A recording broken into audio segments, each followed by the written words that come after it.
Full-fat milk will clog your arteries. Skim milk is just white water. Almond and oat milks are healthier, right? As a cardiologist, I see this confusion every single day. In this video, we'll compare the best and worst milks for your heart, dairy and plant-based, using real science. By the end, you'll know exactly which milk to choose for you and when healthy milk can quietly work against your heart. Let's start with basic cow's milk, because that's the reference point for everything else. 1 cup of whole cow's milk has about 150 calories, 8 grams of fat, 12 grams of natural milk sugar, lactose, and 8 grams of high-quality protein. It also gives around a quarter of your daily calcium needs and added vitamin D in many countries. When food gives you protein, calcium, vitamins, and other micronutrients in one glass, we call it a nutrient-dense food. That's why most guidelines still keep milk and yogurt inside a healthy diet. The issue is how much fat, how much sugar, and who is drinking it. You'll see 4 main types of dairy milk on the shelf: whole milk with 3.25% fat, reduced fat, 2%, low fat, 1%, and skimmed milk with 0% fat. The protein, calcium, and lactose are almost the same. The big difference is calories and saturated fat. 1 cup of whole milk has approximately 152 calories and 8 grams of fat. 5 of them are saturated, while skimmed drops to 84 calories and 0 grams fat. Reduced fat and 1% sit in between. Let's highlight brief history about low-fat industry. Where it came from? In the 1960s and 70s, Western economies grew, giving people more money to spend on food. Diets shifted toward higher fat and higher sugar foods that humans naturally crave.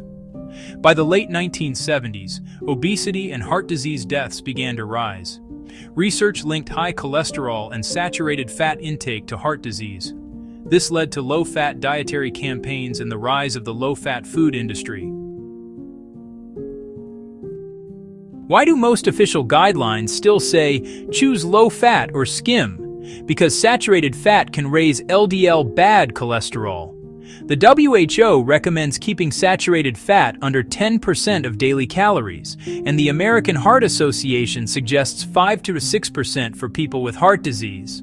A glass of whole milk isn't a disaster, but if you add cream on top and full-fat cheese, butter for your breakfast for instance, your saturated fat intake can easily go beyond those limits. However, and this is where the controversy starts, recent large studies don't show a clear increase in heart disease from full-fat dairy.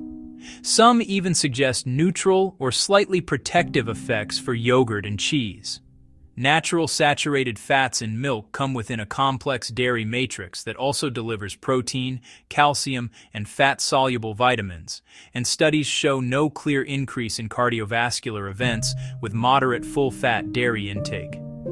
These fats help with satiety, stable blood sugar response, and absorption of vitamins A, D, and K, benefits often lost when fat is aggressively removed. The shift to low-fat milk required heavy processing and often led to larger portions and higher intake, proving that reducing fat alone was not the nutritional victory it was once thought to be. Drinking natural milk fats in moderation is likely better than consuming large amounts of highly processed skim milk, because the golden rule in nutrition remains. The more natural and less processed the food, the better it is for long-term health. So what do I tell my patients? I don't choose milk based on fat percentage alone. I look at the whole diet. If saturated fat intake is already high, lower fat milk can help reduce overload. If the diet is clean and minimally processed, moderate whole or 2% milk can fit. And taste matters. If a patient dislikes skim milk and will stop drinking milk because of it, I'd rather they have 1 cup of natural milk per day than avoid it completely. When cholesterol is very high, low-fat or skim milk can be a temporary tool, not a lifelong rule. Once levels improve, many people can return to moderate amounts of regular milk. Nutrition is rarely black and white. For children, many guidelines, including the FDA, still recommend whole milk for growth and brain development. The key message: Don't drown your day in dairy fat, but you also don't need to panic about the occasional full-fat latte. Next big question. Doctor, I feel bloated and gassy after milk. Am I allergic? Usually this is lactose intolerance, not allergy. Your small intestine makes an enzyme called lactase to digest lactose, the natural sugar in milk. If you don't have enough lactase, lactose travels undigested to the colon, causing bloating, cramps, gas, and sometimes diarrhea. Globally, about 65% of adults have some degree of lactose malabsorption. It's very common in Asians, Africans, Native Americans, and people from the Middle East.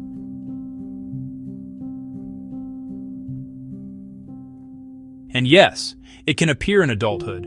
Many people digest milk as children, then slowly lose the enzyme and start reacting in their 20s, 30s, or even later. Lactose intolerance is uncomfortable, but it's not dangerous. Milk allergy is different. It involves the immune system and can cause hives, wheeze, or even anaphylaxis. That usually starts in childhood and needs medical supervision. What can lactose intolerant people do? Try small portions of milk with food, not on an empty stomach. Choose yogurt and hard cheese. They naturally have less lactose. Use lactose-free milk, where the lactose is already broken down. Or go for plant-based drinks like almond or oat, which we'll compare in a moment. A quick but important warning: raw, unpasteurized milk. Some influencers market it as natural and more nutritious. But according to CDC and FDA, raw milk can carry germs like Salmonella, E. coli, Listeria, and Campylobacter, causing severe foodborne illness, especially in children, pregnant women, older adults, and people with weak immunity. Pasteurization does not significantly reduce nutritional value, but it dramatically improves safety. So from a heart and life perspective, the worst milk on this list is raw milk. Now, what about the plant stars on social media? Almond milk, oat milk, and coconut milk? Legally, in some countries, they're called drinks rather than milk, because nutritionally they are completely different from cow's milk. Almond milk is made by blending almonds with water and filtering the pulp. It's usually low in calories and saturated fat, especially the unsweetened versions.